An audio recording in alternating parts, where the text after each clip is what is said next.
मां पुट हुकुम कर छा खपे चाचो या छेड़े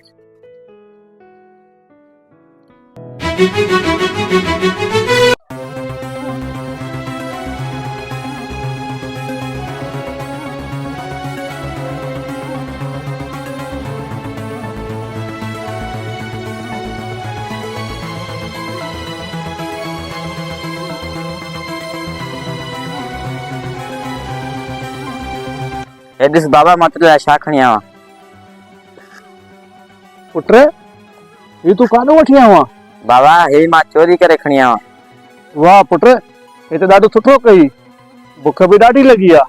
अच्छा चलिया वे तो वेही करे खाऊं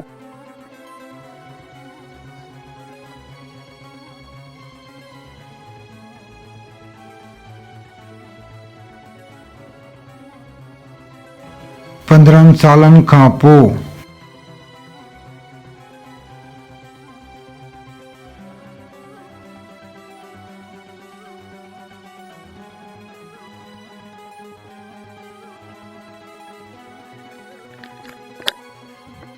ही ॾिस बाबा अॼु तुंहिंजे पुट खे वॾो माल हथ लॻो आहे वॾो माल वाह पुट वाह अॼु हेॾो वॾो माल तोखे काथो हथ लॻो आहे बाबा अॼु मां ट्रेन में सफ़र कयां पियो न त उते हिकु हमरा वटि वॾा पैसा हुया मां बि पैसा कढण लाइ जीअं उनजे खीसे में हथ हयमि त उन मुंहिंजे हथ खे पकड़े वरितो मां बि उन हमरा खे हलदे ट्रेन मां ॿाहिरि धिको ॾेई छॾियोमांसि ओ पुट उन हमरा जो छा थियो अरे बाबा असांजो छा वञे कोई मरे या जिए असांजो त रुगो पैसनि सां कमु आहे हा हा पुट तू बिल्कुलु सही थो चए बाबा असां हाणे कंहिं वॾे घर में रहंदासीं हिन घर में न रहंदासीं उथ बाबा उथ त हलूं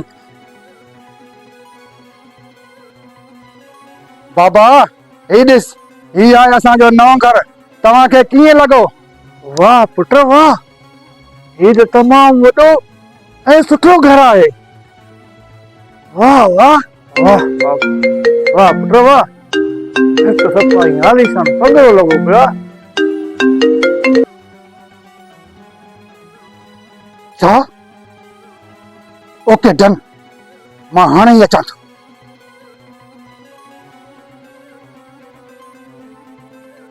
बाबा मूंखे हिकु वॾो कमु मिलियो आहे तव्हां जेसि ताईं ही घर ॾिसो मां उहो कमु ख़तमु करे जल्दी अचां थो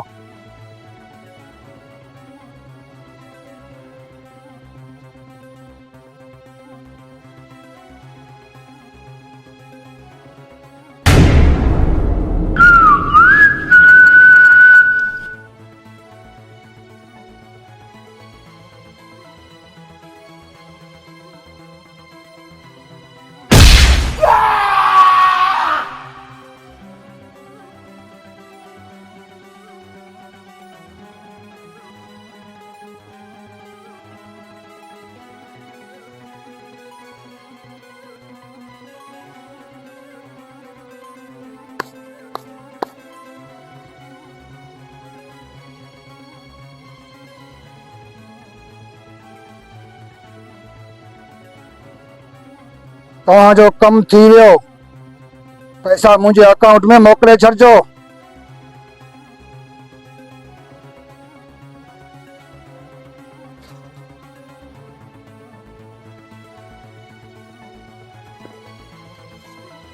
ही ॾिस बाबा अॼु तुंहिंजे पुट खे वॾो माल हथ लॻो आहे पूरा 20 लख रुपया आहिनि हिन बैग में छा पूरा 20 लख रुपया पुट तू ये पैसा किथां चोरी करे आयो आहे बाबा तुंहिंजे पुट हाणे नंढियूं चोरियूं बोरियूं करण छॾे ॾिनो आहे हाणे तुंहिंजे पुट सुपारी वठणु शुरू कयो आहे सुपारी वठी करे माण्हुनि खे क़त्ल कंदो आहियां अॼु बि मां हिकिड़े माण्हू खे क़त्ल करे आयो आहियां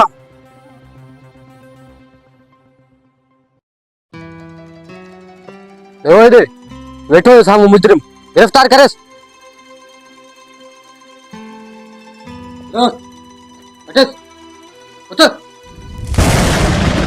अरे हेॾे मुंहिंजे पुट खे छो था वठी वञो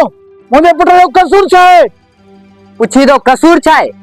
15 माण्हुनि खे क़त्ल करे चुको आहे हाणे त हिनखे फांसी लॻे ई लॻे।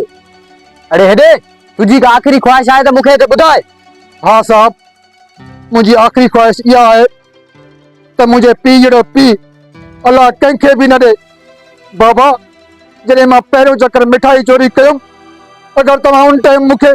ॿ चमाटूं वाए करे मूंखे सम्झायो हा त अॼु मूंखे फांसी जी सज़ा न मिले हा।